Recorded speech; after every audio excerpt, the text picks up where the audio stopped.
Hello my dear learners. তো আমি আবারও আজকে তোমাদের টেন্স সম্পর্কে পার্ট 2 নিয়ে এসেছি।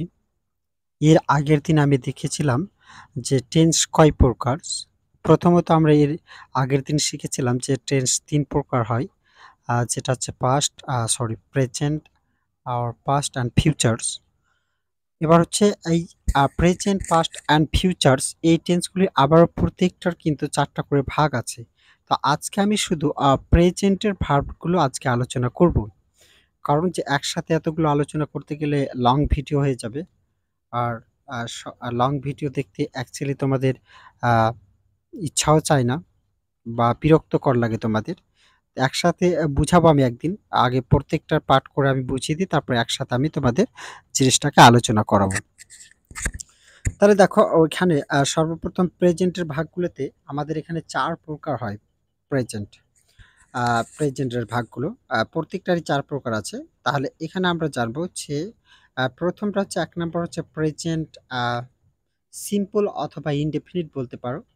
দ্বিতীয়টা হবে প্রেজেন্ট কন্টিনিউস বা কন্টিনিউয়াস বলতে পারো। এবং 3 নাম্বারটা হচ্ছে প্রেজেন্ট পারফেক্ট এবং 4 নাম্বারটা হবে প্রেজেন্ট পারফেক্ট কন্টিনিউয়াস। তো এই সমস্ত জিনিসগুলো আমরা একে একে জানবো। আমি একটা করে লিখেছি, সবগুলোকে একসাথে লিখিনি। তো এগুলির আমরা দেখব, গঠন দেখব এবং সংজ্ঞা দেখব, অথবা আমরা কিভাবে চিনবো এগুলোকে, সেই বিষয়গুলি আমরা দেখাচ্ছি। দেখো, প্রথমে প্রেজেন্ট সিম্পল অথবা ইনডেফিনিট আর টেন্স বলতে পারো এটাকে। এখানে ইনডেফিনিট কথার অর্থ হচ্ছে অনির্দিষ্ট, মানে যেটা কোনো নির্দিষ্ট করা থাকবে না। আমি উদাহরণের মাধ্যমে তোমাদের বুঝিয়ে দেব। এখানে হচ্ছে কি, যে এর বাংলা অর্থ হচ্ছে সাধারণ বর্তমান কাল, মানে সাধারণভাবে যে আহ, কাজগুলো ঘটে সেই সমস্ত সময়টাকে এখানে তুলে ধরা হয়েছে। যেমন হচ্ছে কোনো কাজ বর্তমানে হয় বা হয়ে থাকে তাকে প্রেজেন্ট সিম্পল অথবা ইনডেফিনিট বলবো আমরা। তো চলো, এগুলো কেমন ধরনের হবে, তার গঠন। গঠন মানে হচ্ছে স্ট্রাকচার, মানে যেটা হচ্ছে কি, যে আমাদের ইংরেজিতে যে বাক্যটা তৈরি করব তার সূত্র। দেখো, এখানে আমি লিখেছি গঠনটা সাবজেক্ট প্লাস ভার্ব অন প্লাস ওয়াবজেক্ট প্লাস এক্সটেনশন। দেখো, এক্সটেনশনটা আমি দিয়ে রেখেছি এই কারণে তোমাদের আমি বুঝাবো সেই জিনিসটা। আমি এর আগের দিন কিন্তু বুঝেছি এক্সটেনশন কি। তো তারপরে আমরা দেখব চিনার উপায় অথবা চিনবার উপায়। আমি চিনার উপায় লিখে দিয়েছি, তোমরা বুঝে নিও জিনিসটা, মানে আমরা কিভাবে চিনবো এগুলোকে। তো যারা আগের ভিডিও দেখোনি, যারা জানো না যে কিভাবে আমরা একটা বাংলা বাক্য থেকে আমরা কিভাবে একটা সাবজেক্টকে, অবজেক্টকে অ্যান্ড ভার্বকে চিনবো, তাদের জন্য আমি ভিডিও দিয়ে রেখেছি। তারা আমার ইউটিউব চ্যানেলে যাবা এবং দেখে নিবা সেখান থেকে। তো চিনার হচ্ছে বাংলা ক্রিয়ার শেষে, মানে একটা ক্রিয়া মানে হচ্ছে ভার্ব। এই ভার্বটার শেষে আমরা হয়তো এ পাবো অথবা রাজশাহী অথবা 29 এবং ও, এইগুলো থাকবে। এগুলো কিভাবে থাকবে সেটাও জানতে হবে, সেটা সময়ের উপর ডিপেন্ড করবে যে সময়টা কোন সময় বলছে। তা অ্যাকচুয়ালি তোমরা জানো যে যারা present indefinite tense present tense শিখেছো, সেখানে আমি সংজ্ঞা দিয়েছিলাম যে বর্তমানকালে কোনো কাজ হয় বা হয়ে থাকে, অথবা চিরন্তন সত্য বোঝায় বা অভ্যাসগত বোঝায়, সে সমস্ত টেন্সগুলোকে আমরা বা বাক্যগুলোকে আমরা প্রেজেন্ট আর সরি প্রেজেন্ট টেন্স বলবো। তো তার সেই সেম সংজ্ঞা দিয়ে আমরা বুঝতে পারি, কারণ যে প্রেজেন্ট ইনডিফিনিট বা সিম্পল অথবা প্রেজেন্ট, এই সবগুলো হচ্ছে একই। এগুলোকে একই বলা যেতে পারে বা একটাই ওরা, কিন্তু এখানে নাম আলাদা করে দেওয়া হয়েছে। তো চলো, এখানে আমরা কিছু এক্সাম্পলের মাধ্যমে আমরা বুঝে নেব যে এক্সাম্পলগুলো কি বলছে। তো এইগুলো যে আমরা পেয়েছি, এ, মুতিস্তোয়া, রাজশাহী, ও, যে এইগুলো একটা ক্রিয়া শেষে থাকবে। তো কিভাবে থাকবে এবং সময়টা আমাদের দেখতে হবে, যে হয়তো একটা অভ্যেস বুঝাবে, হয়তো বা চিরন্তন সত্য বুঝাবে। এই সমস্ত জিনিসগুলোই বুঝাবে। তো দেখো, যে প্রথম এক্সাম্পল যেটা হচ্ছে সে মাছ ধরে। সে মাছ ধরে, তাহলে এই সেটা ধরে, তোমরা বর্ণ বিশ্লেষণ করেছো অবশ্যই। বর্ণ বিশ্লেষণ করলে কিন্তু এগুলো আসে, একটা ধ রে এ এরকম শব্দ আসে। তাহলে এই জন্য আমরা এখানে এ দিয়েছি।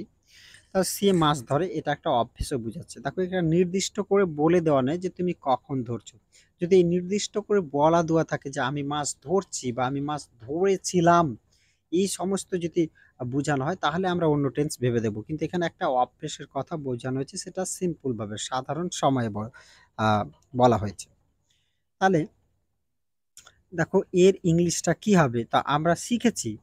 আমি এখানে অত ভিডিওটাকে লং করতে চাই না, তার জন্য বলি না। কিন্তু যারা অনেকেই আছো যে একেবারে চাচ্ছ যে একবারে আমরা যেন শিখে নিই। তো শুনে অতটা শিখতে পারবে না। যদি এই ভিডিওগুলোকে দেখো তাহলে সবথেকে বেটার হবে। তো এখানে আমি শিখিয়ে দিয়েছিলাম যে সাবজেক্ট কিভাবে বের করতে হয়, অবজেক্ট কিভাবে বের করতে হয়, ভার্ব কিভাবে বের করতে হয়। তাহলে আমরা একটা বাংলা বাক্যের শেষে আ আমরা ভার্বকে পাবো এবং ভার্বটা কে বা কারা দিয়ে প্রশ্ন করলে আমরা সাবজেক্ট পাবো এবং কি বা কাকে দিয়ে ভার্বকে প্রশ্ন করলে আমরা অবজেক্ট পাবো। এগুলো আমি শিখিয়ে দিয়েছিলাম, ওগুলো দেখে নিবা। তো এখানে দেখো যে হি ক্যাচেস ফিশ। ক্যাচ অর্থ হচ্ছে ধরা। তাহলে আমাদের সর্বপ্রথম সাবজেক্ট বসাতে হয়। সাবজেক্টটা হচ্ছে কি? যে আমরা একটা বাক্যের শুরুতেই পাবো আমরা এবং ভার্বটা হচ্ছে বাংলা বাক্যের শেষে থাকে। কিন্তু ইংরেজি যখন আমরা সেন্টেন্সগুলো তৈরি করি বা বাক্যটা যখন আমি ইংরেজিতে কনভার্ট করি তখন কিন্তু আমাদের আ ভার্বটা মিডলে চলে আসে। কারণ আমরা সাবজেক্টের পরেই আমাদের ভার্বকে বসাতে হয়। তারপরে অবজেক্ট না থাকলে সেগুলো এক্সটেনশনের মধ্যে পড়বে। সেটা কি ওটা আমরা পরের উদাহরণগুলো থেকে আমরা বুঝতে পারবো যে ওটা কি। সেটা হচ্ছে অ্যাকচুয়ালি অ্যাডভার্বিয়ালস না ওটা হচ্ছে তোমার আ এক্সটেনশন, সেটা আমরা দেখব। তো এখানে দেখো হি ক্যাচেস ফিশ। ক্যাচেস ফিশ কেন দেওয়া হয়েছে? কারণ যে ভার্বের সাথে এখানে ইএস যুক্ত করা আছে। তোমরা জানো যে আ থার্ড পারসন যদি সিঙ্গুলার নাম্বার থাকে শুধু প্রেজেন্ট ইনডেফিনিট টেন্সের সেন্টেন্সের ক্ষেত্রে, আমি কি বলছি আবার ভালো করে শুনো, যে শুধু প্রেজেন্ট ইনডেফিনিট টেন্স আছে সেই টেন্সের বা সেই বাক্যের সেই সেন্টেন্স অথবা সেই বাক্যের ক্ষেত্রে শুধু আহ, যদি থার্ড পারসন সিঙ্গুলার নাম্বার থাকে তাহলে ভার্বের সাথে হয়তো এস দেব, না হয়তো ইএস দেব। এটা আমি শিখিয়ে দিয়েছিলাম ভার্বের লিস্ট যখন পড়াই তোমাদের, অথবা যখন আমি সিম্পলভাবে ওই ৩টা টেন্সকে আলোচনা করেছিলাম তখন। এবার হচ্ছে যদি এখানে এইচএস দেওয়ার মানে আছে, এগুলো আমি তোমাদের আরো পরের ভিডিও আলোচনা করব যে কথায় ইএস বসাবো এবং কথায় এস বসাবো। এবার হচ্ছে ২ নাম্বার উদাহরণ, আমি ছবি আঁকি। দেখো একটা অভ্যেসের কথা বুঝানো হয়েছে, কোনো নির্দিষ্টভাবে বুঝানো হয়নি এবং সময়টা দেখো সিম্পল ভাবে আছে। এরকম বলেনি যে আমি ছবি আঁকিয়েছিলাম বা আমি ছবি আঁকবো বা আমি ছবি আঁকছি, এরকম কিছু বলেনি। একটা অভ্যেসের কথা বোঝানো হয়েছে এখানে যে আমি ছবি আঁকি। হুম, তো এটা হচ্ছে একে ই, এই যে আসছে, এটাকে যদি বর্ণ বিশ্লেষণ করা যায় তাহলে আমি ছবি কি, ই, আসছে। দেখো হচ্ছে কি রাজশাহী, রাজশাহীটাকে ধরে উচ্চারণ করতে হয়। তাহলে পাচ্ছি আমরা এখানে। তাহলে এটা হচ্ছে কি প্রেজেন্ট ইনডেফিনিট টেন্স। তারপর হচ্ছে দেখো আই ড্র এ পিকচার, মানে আমি একটি ছবি আঁকি। যদি এটাও বাংলাতে আমাদের উহ্য থাকে কিন্তু ইংরেজিতে যখন আমাদের সেন্টেন্সটাকে তৈরি করতে হয় আর কি এটাকে আমরা দিলে আমাদের একটু সেন্টেন্সটা মডিফাই হয়। তারপরে চলে যাই আমরা দেখো ৩ নাম্বার সেন্টেন্সে, যে তারা উপন্যাস লেখে। উপন্যাস মানে হচ্ছে novel. So they write a novel, মানে দে মানে হচ্ছে তারা, আর লেখার অর্থ হচ্ছে রাইট নভেলস, মানে উপন্যাস মানে হচ্ছে কি নভেল। আশা করছি এটা বুঝতে পেরেছো। এবার আমাদের চলে যায়, এটা হচ্ছে কি তোমরা যেটা প্রেজেন্ট টেন্স শিখেছো সেই টেন্সটাই এখানে দেওয়া হচ্ছে প্রেজেন্ট সিম্পল অথবা ইনডিফিনিট বলে। এবার আমরা যেটা শিখবো সেটা হচ্ছে কি ২ নাম্বার, যেটা হচ্ছে প্রেজেন্টের ভাগ, প্রেজেন্ট কন্টিনিউয়াস টেন্স, মানে চলমান বর্তমান কাল। মানে বর্তমান কালে কোনো কাজ হচ্ছে এরকম সময় যদি বুঝায় বা চলছে। দেখো এখানে আমি সংজ্ঞাতে দিয়েছি যে কোনো কাজ বর্তমান কালে হচ্ছে বা চলছে বোঝালে বা এরূপ বুঝালে প্রেজেন্ট কন্টিনিউয়াস টেন্স বলা হয়। তো তার আগে আমরা জানবো যে এখানে গঠনটাকে আমাদের জানতে হবে। গঠন হচ্ছে যেমন subject plus am is are plus ভার্বের সাথে ভার্ব অন এর সাথে কিসে ভার্ব অন এর সাথে আইএনজি প্লাস কি অবজেক্ট প্লাস এক্সটেনশন। এক্সটেনশনটা সবসময় থাকবে। তো দেখো আমাদের প্রথম যেটা আমরা সূত্র দেখেছিলাম সাবজেক্ট প্লাস ভার্ব অন plus object plus extension, present যেটা ইনডেফিনিট দেখেছিলাম। তাহলে এগুলোই থাকবে কিন্তু এখানে হয়তো সাবজেক্টের সাথে কিছু হেল্পিং ভার্ব যুক্ত হবে এবং ভার্বের সাথে হয়তো ভার্বটা 1 নাম্বার অথবা 2 নাম্বার অথবা 3 অথবা 4 অথবা 5 নাম্বার বসতে পারে। তাহলে যেটা ভার্ব 1 বলছি যে ভার্বে 1 এর সাথে আইএনজি যুক্ত। তাহলে ভার্বের লিস্টটা আমি তোমাদের এই ফর্মটা ভার্বের ৪ নাম্বার লিস্টে লিখে দিয়েছিলাম। এইজন্য আগে আমি তোমাদের ভার্বগুলো লিখে দিয়েছি, যেন তোমাদের বুঝতে সুবিধা হয়। তো যারা ভার্বের ভিডিও দেখোনি তারা ভার্বের ভিডিও দেখে নিও। তাহলে এটা জানার পরে কিন্তু আমাদের জানতে হয় যে আমরা অ্যাম, ইজ, আর এইগুলো কার সাথে বসাবো, কোন সাবজেক্টগুলোর সাথে বসাবো বা কোন নাউন অথবা প্রোনাউনের সাথে আমরা বসাবো। বুঝতে পারছো? তাহলে সাবজেক্টটা কি? সাবজেক্ট একটা নাউন অথবা প্রোনাউন হবে। তাহলে আমরা কোন সাবজেক্টের সাথে কোনগুলো বসাবো? তাহলে দেখো এর সাথে শুধু এম বসাবো। দেখো হেল্পিং ভার্ব ইউজ, মানে হেল্পিং ভার্বগুলো কার সাথে আমরা ব্যবহার করব বা তাহলে এখানে দেখো লেখা আছে আই এম, তাহলে আই এর সাথে শুধু এম বসবে। তারপর দেখো they, we, you, their, name. Name মানে নেম বলতে কি, যেটা হচ্ছে রহিম অ্যান্ড করিম। এই মানে দুজনের যদি নাম থাকে, মানে একটা সেন্টেন্সে দুইটা যদি নাম থাকে, তাহলে কিন্তু আমরা আর বসাবো। আমি নিচের উদাহরণ আবার ক্লিয়ার করে দিচ্ছি। তাহলে দেখো এম পেয়ে গেছি আমরা, তাহলে এম, ইজ, আর তিনটার মধ্যে যে কোনো একটা বসবে। তাহলে সাবজেক্টের উপরে ডিপেন্ড করে সেগুলো বসবে। তাহলে আয়ের সাথে শুধু এম, এবং দে, উই, ইউ, দেয়ার, নেম। মানে নেমটা কার হবে? নেম হচ্ছে এখানে হয়তো একের বেশি থাকতে হবে, তাহলে কিন্তু আমরা আর দিতে পারবো। কিন্তু এক যদি হয়ে যায় তাহলে কি দেবো দেখো। তাহলে হি, সি, মানে এই থার্ড পারসন সিঙ্গুলারের ক্ষেত্রে আমরা ইজ বসাবো। কি বসাবো? ইজ। তাহলে দেখো হি, সি অথবা নেম মানে একজন নাম, যেমন কামাল হোসেন আমি দিয়েছি, এবং ইট, এই ক্ষেত্রে আমরা ইজ ব্যবহার করব। তাহলে হেল্পিং ভার্বগুলি আমরা ব্যবহার শিখে নিলাম যে কার সাথে কি বসাবো। এবার হচ্ছে চিনবার উপায় বা চিনার উপায়। ঠিক আছে, যেটা হচ্ছে কি, যে বাংলা ক্রিয়ার শেষে কি থাকবে?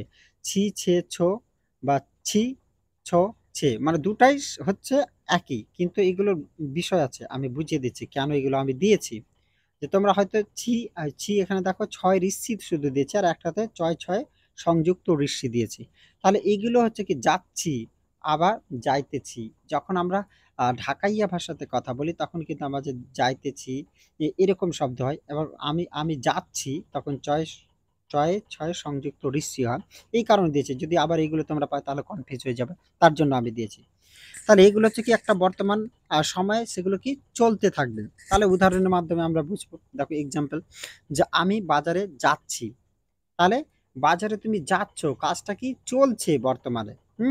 তাহলে এখন দেখো আয়ের সাথে আমরা কি বসাবো? আয়ের সাথে দিয়েছি দেখো, আয়ের সাথে আমরা এখানে উদাহরণ দেখছি, দেখো আয়ের সাথে শুধু এম বসাবো। তো হেল্পিং ভার্বটা কি বসাচ্ছে? আয়ের সাথে এম।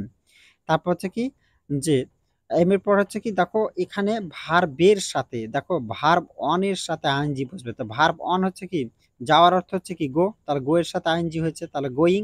তারপর কোনো দিকে যাওয়া মানে হচ্ছে কি টু, এই যে টু দিয়েছি। তারপর কোথায় যাচ্ছি? মার্কেট। তাহলে মার্কেট মানে মানে বাজারের ইংরেজি হচ্ছে কি মার্কেট।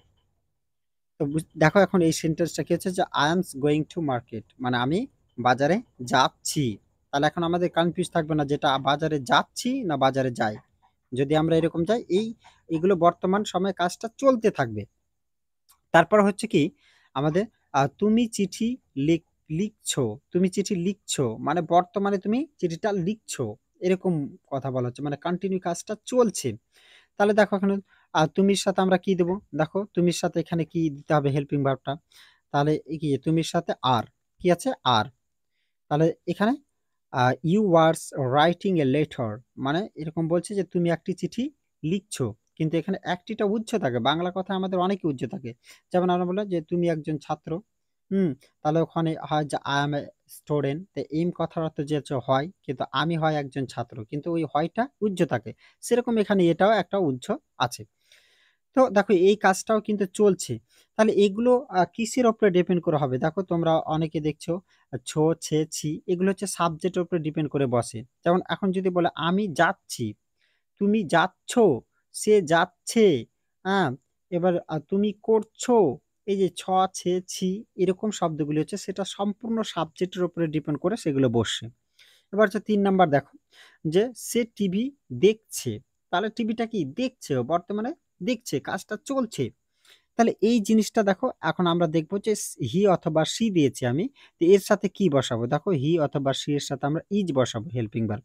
তাহলে প্রথমে আমরা হি অথবা সি, কারণ যে সেটা এখন মেয়ে না স্ত্রী না পুরুষ সেটা আমরা বলতে পারবো না, তার জন্য আমি দুটোই অপশন দিয়ে রেখেছি। যদি তোমরা ইংরেজিতে এগুলো দেখো যে হি ইজ ওয়াচিং টিভি, তাহলে মানে এটাকে ছেলে বোঝাচ্ছে যে সে টিভি দেখছে কিন্তু ওটা হবে ছেলে, এবং সি ইজ ওয়াচিং টিভি, তাহলে এটা হবে কি যে এটাও হচ্ছে সে টিভি দেখছে কিন্তু এটা হচ্ছে মেয়ে হবে। বুঝতে পেরেছো আশা করছি এর ডিফারেন্সটা। এবার চলে যাই আমরা ৩ নাম্বারে। কারণ আমি ভিডিওটা লং করতে চাই না। তা ৩ নাম্বার হচ্ছে প্রেজেন্ট পারফেক্ট টেন্স। এটা হচ্ছে ঘটমান বর্তমান কাল। মানে কোনো কাজ এইমাত্র কি শেষ হয়েছে কিন্তু তার ফল বর্তমানে আছে। এইরূপ যদি বোঝায় তাহলে প্রেজেন্ট পারফেক্ট টেন্স বলা হয়। এবার এগুলো কি? এগুলো হচ্ছে কি কেমনভাবে হতে পারে এই শব্দগুলো? ধরো কি যে তুমি ভাত খেয়েছো কিন্তু তার ফলটা কি এখনো আছে। হয়তো ১ ঘন্টা আগে তুমি জিনিসটা খেয়েছো কিন্তু তার ফলটা কি এখনো আছে। আবার একটা জিনিস হচ্ছে কি যে হয়তো তুমি আ কোথাও যাচ্ছো, যাওয়ার পরে তুমি আ বলছো যে আমি হোটেলে ভাত খেয়েছি বা তাকে দেখেছি। তাহলে এই দেখেছি তারপরে তোমাকে কেউ এই কথাটা বলছে যে তুমি কি তাকে দেখেছো? তাহলে এই কাজটা দেখেছি, দেখেছো মানে কিছুক্ষণ আগে হয়েছে। এরকম বুঝাবে। মানে কাজটা হয়েছে কিন্তু তার ফলটা এখনো আছে। তার মানে ফলটা এখনো আছে। এই সমস্ত জিনিস বুঝালে প্রেজেন্ট পারফেক্ট টেন্স হয়। তাহলে এগুলো হচ্ছে কি আমরা গঠনটা দেখব যে সাবজেক্ট প্লাস হ্যাভ অথবা হ্যাজ। মানে হ্যাভ বসবে অথবা হ্যাজ বসবে। তারপরে ভার্বের ৩ নাম্বার ফর্ম। এই যে দেখো ভার্বের খেলগুলো বুঝতে পারছো সম্পূর্ণ হচ্ছে টেন্স হচ্ছে কি ভার্বের খেলা। ভার্বগুলোকেই বসাতে হয় এবং হেল্পিং ভার্বগুলো তাদের সাথে যুক্ত করতে হয়। হেল্পিং ভার্বগুলি এগুলো কোনো অর্থ হয় না এখানে। কিন্তু এগুলো ফের মেন ভার্ব হিসাবেও কাজ করে। সেটার বিষয়ে আমি তোমাদের একদিন আলোচনা করব। যে কখন আমরা হ্যাভ অথবা হ্যাজকে বা অ্যাম, ইজ, আর কে কখন আমরা মেন ভার্ব হিসাবে ব্যবহার করব এবং কখন আমরা হেল্পিং ভার্ব হিসাবে সেগুলো ব্যবহার করব। তারপর দেখো এখানে আমরা সূত্রটা যে সাবজেক্ট প্লাস হ্যাভ অথবা হ্যাজ প্লাস ভার্বের ৩ নাম্বার ফর্ম প্লাস কি অবজেক্ট প্লাস এক্সটেনশন। তাহলে এখানে সবসময় ভার্বের ৩ নাম্বার ফর্ম বসবে। তাহলে ভার্বের ফর্মগুলো তোমরা দেখে নিও। তাহলে এবার হেল্পিং ভার্ব ইউজ মানে হেল্পিং ভার্বগুলো আমরা কার সাথে কি ইউজ করব মানে ব্যবহার করব। তাহলে দেখো they, we, I, you, name, Ritu and Mitu মানে যদি ২ জন থাকে নামটা। মানে একটা সেন্টেন্সে যদি ২ জন থাকে অথবা দে, উই, আই আর ইউ এগুলো থাকলে আমরা হ্যাভ দেব। কি দেব? হ্যাভ। এবং সিঙ্গুলার যদি থাকে দেখো হি, সি, ইট এবং সিঙ্গেল নেম মানে একজনের নাম থাকে তাহলে আমরা হ্যাজ দেব। তাহলে এবার দেখো চিনবার উপায় যে বাংলা ক্রিয়ার শেষে ইতে ইয়াছি, ইয়াছো, ইয়াছে বা ইছি, এছি, এছো, এছে মানে এগুলো দেখো এগুলো এভাবে মানে তোমরা যদি পড়ো তাহলে বুঝতে পারবে না কিন্তু আমরা উদাহরণগুলো যখন দেব তখন অবশ্যই তোমরা এগুলো জিনিসকে বুঝতে পারবে। তা আমি দেওয়ার যেটা দিতে হয় সেটা দিয়েছি। হ্যাঁ, কারণ আমি যদি এখানে করে দেখো কোনো কাজ হচ্ছে কি দেখো যখন আমরা এর আগে যেটা কন্টিনিউটা শিখলাম সেটা হচ্ছে করছি কিন্তু ওই কাজটাকে যখন বলছি যে করেছি মানে একটু আগে করেছি। তারপর হচ্ছে খাচ্ছি, তারপরেরটা হচ্ছে কি খেয়েছি। এই যে খেয়েছি, গিয়েছি, পড়েছি, হেঁটেছি, ঘুমিয়েছি এই সমস্ত ধরনের মানে ভার্বগুলো থাকবে। তখনই আমরা বুঝবো যে এটা প্রেজেন্ট পারফেক্ট টেন্স মানে একটু আগে কাজটা হয়েছে এরকম একটা বুঝাবে। এটা দেখো আমি ভাত খেয়েছি মানে একটু আগে আমি কি ভাতটা খেয়েছি। তাহলে এটা হচ্ছে কি প্রেজেন্ট পারফেক্ট টেন্স। তাহলে আমরা প্রথমে সাবজেক্টটা পাচ্ছি আমি, আমির জন্য কি দিচ্ছি আই, তারপরে সাবজেক্টের সাথে আমাদের হেল্পিং ভার্ব লাগবে। তো হেল্পিং ভার্বটা হচ্ছে কি আয়ের সাথে আমরা কি ব্যবহার করব? হ্যাভ ব্যবহার করব। কি হ্যাভ। তা দেখো আই হ্যাভ, তারপর ভার্বের ৩ নাম্বার ফর্ম। তো ইটের ৩ নাম্বার ফর্ম হচ্ছে কি ইটেন। হুম, তারপর হচ্ছে রাইস। তাহলে অবজেক্টের কোনো পরিবর্তন হচ্ছে না। দেখো অবজেক্টগুলো সেম থাকছে। যেটা অবজেক্ট সেটা থাকছে। এখানে সম্পূর্ণ হচ্ছে হেল্পিং ভার্ব এবং ভার্বের খেলা। তাহলে সাবজেক্টের পরে যদি আমরা ঠিকঠাকভাবে আমরা ভার্বটাকে বসাতে পারি, তাহলে আমাদের সেন্টেন্স তৈরি করতে আমাদের কোনো অসুবিধা হবে না। তারপর দেখো রহিম চিঠি লিখেছে। রহিম চিঠি লিখেছে মানে আ কিছুক্ষণ আগে হয়তো লিখেছে চিঠিটা সে, এরকম বলছে। তাহলে চিঠিটা যে ও লিখেছে কিন্তু তার ফলটা এখনো আছে, এরকম বোঝাচ্ছে এখানে। তাহলে দেখো রহিমস হ্যাজ রিটেন্স এ লেটার। তাহলে এখানে দেখো যে রহিমটা হচ্ছে সিঙ্গেল একটা নাম। তো সিঙ্গেল যদি নাম থাকে তাহলে কি বসবে? হ্যাজ বসবে। তাহলে হ্যাজ দিয়েছি আবার ভার্বের ৩ নাম্বার ফর্ম। তো রাইটের ৩ নাম্বার ফর্ম হচ্ছে কি রিটেন। তারপরে লেটার। লেটার মানে হচ্ছে চিঠি। তাহলে এই যে এটা হচ্ছে কি যে রহিম চিঠি খেলেছে এর বাংলা অর্থ। এবার হচ্ছে কি তুমি বই পড়েছো। মানে তুমি বইটা পড়েছো। হয়তো আগে পড়েছো। ১ দিন আগে পড়েছো বা ১ ঘন্টা আগে পড়েছো। হ্যাঁ, এরকম বোঝাবে তোমাকে যে তুমি বইটা পড়েছো। তাহলে দেখো কাজটা হয়েছে। কিছুটা আগে হয়েছে কাজটা। তাহলে ইউর সাথে আমরা জানি যে হ্যাভ বসাবো। দেখো এখানে ইউর সাথে কি বসবে? হ্যাভ বসবে। তাই ইউ হ্যাভ রিড বুক। তাহলে তুমি বই পড়েছো। তাহলে এই যে এই কাজটা হচ্ছে কিছুক্ষণ আগে হয়েছে। এগুলো আমি কিছু টেন্সের সাথে সিমিলার আছে। তোমাদের ১২টা টেন্স থাকলেও কিন্তু প্রত্যেকটা টেন্সের ৪ টা করে ভাগ থাকলেও তোমাদের এতগুলো টেন্স পড়তে হয় না। মেইনলি ৬ টা টেন্স যদি তোমরা ভালো করে জানো, তাহলে এই সমস্ত টেন্স থেকেই তোমরা কিন্তু সেন্টেন্স পাবা। যতগুলো সেন্টেন্স হয় পাবা। ফিউচারের ভাগগুলো অনেকগুলি তোমাদের ব্যবহার হয় না। পাস্টের যেমন হচ্ছে আ প্রেজেন্ট পারফেক্ট আর পাস্ট ইনডেফিনিট, সরি, হ্যাঁ, পাস্ট ইনডেফিনিট এগুলোর যখন আমরা না বলি তখন কিন্তু সেম থাকে, অথবা পাস্ট ইনডেফিনিট এবং পাস্ট পারফেক্ট এগুলো কিন্তু সেম। যখন বাংলাগুলো আমরা বলতে চাই সেম আছে, কিন্তু স্ট্রাকচারগুলো ইংলিশের আলাদা হয়। তো এইগুলোর বিষয়ে আমি তোমাদের আলোচনা করব যে কেন এগুলো টেন্স ব্যবহার করতে হয় না, বা এগুলো টেন্স এতটা দরকার কেন নেই। হুম, সেগুলো তোমাদের আলোচনা করব টেন্সের ক্লাসে শেষে। তারপর হচ্ছে দেখো প্রেজেন্ট পারফেক্ট কন্টিনিউয়াস টেন্স, এটা হচ্ছে পুরা ঘটিত বর্তমান কাল, মানে কোনো কাজ বর্তমান কালে একটা সময় ধরে হচ্ছে বা চলছে এরূপ বুঝালে প্রেজেন্ট, সরি এখানে হয়ে গেছে আমাদের প্রেজেন্ট সেন্ট হয়ে গেছে, সরি এখানে স্পেলিং এর জন্য একটু মিস্টেক হয়েছে, 1 মিনিট ওয়েট, আমি এটা আপনাদের তোমাদের চেঞ্জ করে দিচ্ছি। হুম, প্রেজেন্ট,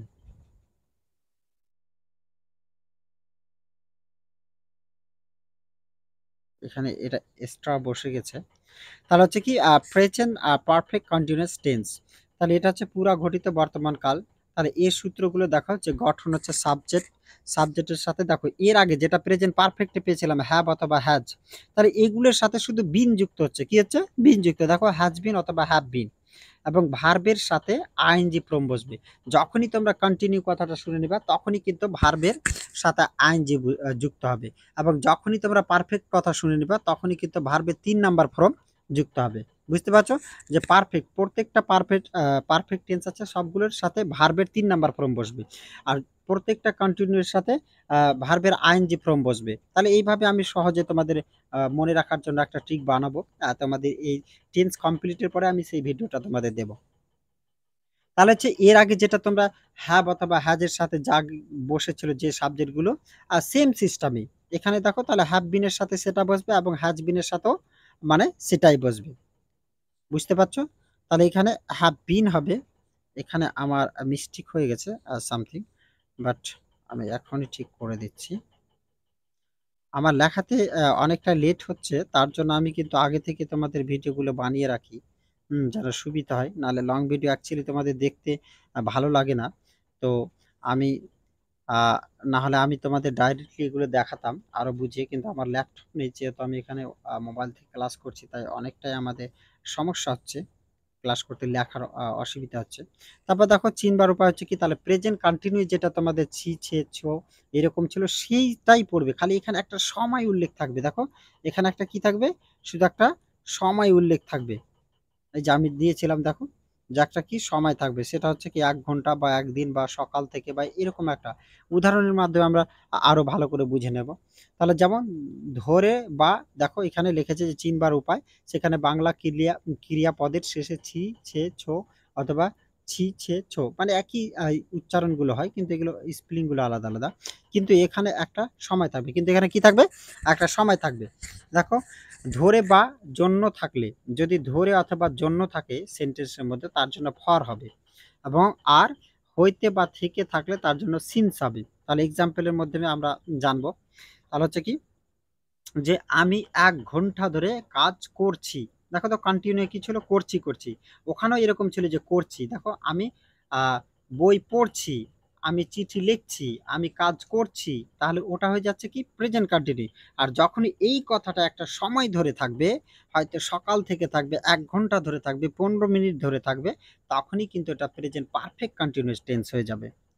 বুঝতে পারছো জিনিসটা? তাহলে দেখো এখন, তাহলে এখানে হচ্ছে কি, যে আয়ের সাথে আমাদের কি বসাবো তাহলে? যে আয়ের সাথে আমরা কি বসাবো? যে হ্যাভ। তো হ্যাভ এর সাথে বিন হবে। তাহলে হ্যাভ বিন আগের সেম সিস্টেম, যে সাবজেক্ট গুলোর সাথে কি বসে, তাহলে এখানে বিন যুক্ত হয়েছে শুধু। তাহলে আই হ্যাভ বিন কাজ করছি, এটা হচ্ছে একটা ভার্ব। তো কাজ করাটা হচ্ছে কি? কাজ করার অর্থ হচ্ছে ওয়ার্ক। তাহলে এখানে আইএনজি যেহেতু বসবে, তাহলে ওয়ার্কিং। তারপর হচ্ছে এই যে ধরে আছে, দেখো ধরে আছে এখানে। তো ধরে কথার জন্য আমাদের এখানে কি হচ্ছে? আমি এখানে আবার এখানে এটা একটু কালারিং করে দিই আমি। তাহলে তোমাদের আরো বুঝার সুবিধা হবে।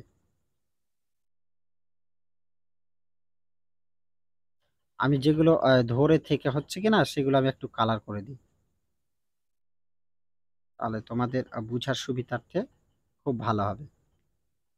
আশা করছি তোমরা যদি টেন্সগুলো ভালো করে একটু দেখো, তাহলে আ তোমাদের ক্লিয়ার হয়ে যাবে। সমস্ত ডাউটগুলো তোমাদের ক্লিয়ার হয়ে যাবে।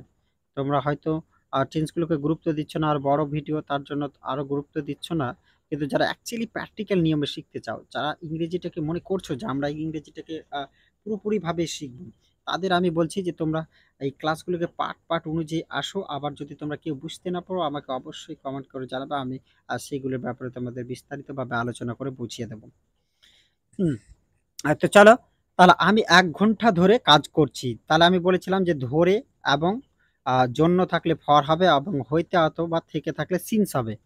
তাহলে দেখো, আগে সর্বপ্রথম সাবজেক্ট বসাবো। সাবজেক্টের পরে আমাদের কি আনতে হবে? যে আমি বলেছিলাম যে সাবজেক্টের পরে আমাদের ভার্ব আনতে হয়। তো সেটা হেল্পিং ভার্ব হোক আর মেইন ভার্ব হোক, মেইন ভার্ব হোক।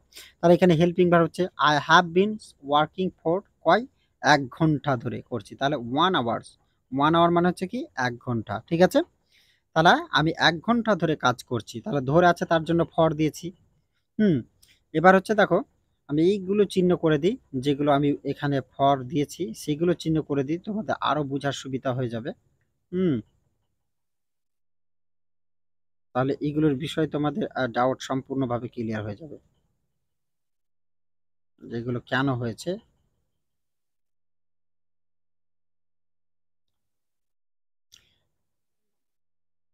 অবশ্যই সময় লাগছে, কিন্তু কে একটু ধৈর্য ধরে থাকো। আমি জিনিসটা শুধু সাজিয়ে নিই। হুম। তাহলে দেখতে পাচ্ছ আমি যেগুলো তোমাদের কালারিং করে দিলাম। সেই কালারগুলি দেখো, তোমরা নোটিস করো যে দেখো সে সকাল থেকে ক্রিকেট খেলছে। তাহলে সকাল থেকে ক্রিকেটটা খেলছে, দেখো থেকে আছে এখানে। তো থেকের জন্য আমরা কি দেব? দেখো সিন্স দেবো। তাকে বাক্যটা আমরা দেখি যে কি আছে, সে সকাল থেকে ক্রিকেট খেলছে। তো সের জন্য হচ্ছে কি, সেটা হচ্ছে কি সাবজেক্ট, তাহলে হি অথবা সি দিতে পারি। তাহলে হি সি এর সাথে কি বসবে আমাদের? দেখো হ্যাজ বিন বসবে। Has been. দেখো he she it single name যেখানে আছে সেখানে হ্যাজ বিন বসবে। তাহলে হ্যাজ বিন দিয়েছি আমি। দেখো এখানে যে হি অথবা সি দিয়ে হ্যাজ বিন, তারপর হচ্ছে ভার্ব আসবে। তো ভার্ব হচ্ছে কোনটা? খেলা। তো খেলার সাথে কি হবে? আইএনজি যুক্ত হবে। তো প্লেয়িং ক্রিকেট। তাহলে হি অথবা she has been playing cricket. এবার বলছে সকাল থেকে, সিন্স মর্নিং। তাহলে থেকে থাকলে কি হবে? সিন্স হবে। দেখো এখানে দিয়েছি, যার হইতে অথবা থেকে থাকলে সিন্স হবে। বুঝতে পারছো জিনিসটা? তারপর হচ্ছে তারা ২ দিন হইতে গাড়ি চালাচ্ছে। মানে হয়তো কেউ লং ড্রাইভে গিয়েছে, তারা ২ দিন থেকে গাড়ি চালাচ্ছে। তাহলে যে হইতে আছে ২ দিন হইতে মানে ২ দিন থেকে, এরকম বোঝানো হয়। ঠিক আছে? তো এগুলো যদি শব্দ আবার বাক্যতে থাকে বুঝতে পারবে না, তার জন্য আমি ২ টাই বিষয় দিয়ে বুঝিয়ে রেখেছি।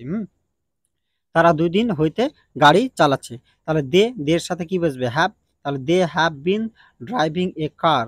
তারপর হচ্ছে দেখো, আমাদের সাবজেক্ট অবজেক্ট থাকার পরেই কিন্তু জিনিসটা বসতে হয়। খালি সময়টার আগেই সিন্স অথবা ফর দিতে হয়। দেখো সর্ব সব সেন্টেন্সে দেখো এখানে লেখা আছে সময়ের পূর্বে আমরা কিন্তু ওটা দিয়েছি। হয়তো ফর দেব, না হলে সিন্স মানে যেটা থাকবে। তাহলে সময়ের পূর্বে দেখো 1 আওয়ার এটা একটা সময়, মর্নিং এটা হচ্ছে কি একটা সময়, 2 ডেজ এটাও একটা কি সময়। তাহলে সময়ের পূর্বে এটা বসবে। মানে আমাদের সেন্টেন্সের সাবজেক্ট, অবজেক্ট, ভার্ব বসার পরে আমাদের এগুলো বসাতে হয়। অবজেক্ট না থাকলে সেটা হয়তো তোমাদের অ্যাডভার্বিয়াল হতে পারে। যেমন সে কথায় বাজারে গিয়েছে।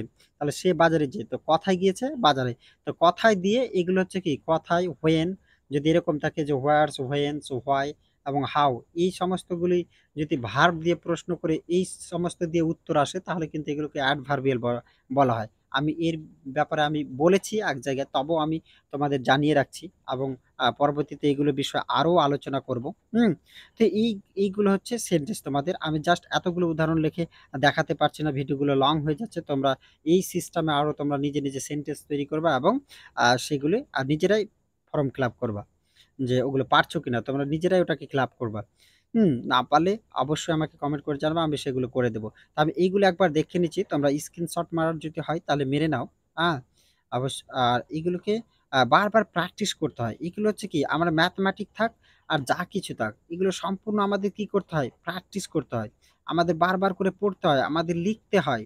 নাহলে কিন্তু আমাদের হবে না। আমাদের যে মুখের জড়তা আছে সেগুলো কখনোই কাটবে না, যদি আমরা এগুলোকে প্র্যাকটিস না করি। আর এগুলো যদি তোমরা অ্যাকচুয়ালি তোমরা যদি এটাকে চাও যে আমরা ইংরেজিতে ফ্লুয়েন্টলি কথা বলতে চাই, তাহলে অবশ্যই গ্রামাটিক্যাল বিষয়টাকে ভালো করে জানতে হবে। আর গ্রামাটিক্যাল বিষয়কে যদি আমরা না জানি, তবে কিন্তু কখনোই আমরা মানে একটা সেন্টেন্সের সঠিক অর্থ বা মিনিং বের করতে পারবো না। তো আগে সর্বপ্রথম আমাদের টেন্সটাকে জানতে হবে, কারণ টেন্সটাকে না জানলে কিন্তু আমরা গ্রামাটিক্যালে ঢুকতে পারবো না, কারণ সব প্রত্যেকটার সাথে কি একটা করে কানেক্টেড আছে। ইংলিশ হচ্ছে কি প্রত্যেকটার সাথে প্রত্যেকটা একটা কানেক্টেড আছে, আর কানেক্টেড হিসাবে না গেলে আমরা এগুলো কিছু বুঝতে পারবো না। তো আশা করছি যে তোমরা ভিডিও যদি ভালো লাগে তো আমার চ্যানেলটাকে সাবস্ক্রাইব এবং ফলো করো এবং বন্ধুদের কাছে শেয়ার করে দিও, তাদেরও দেখার সুযোগ করে দিও। Thank you so much.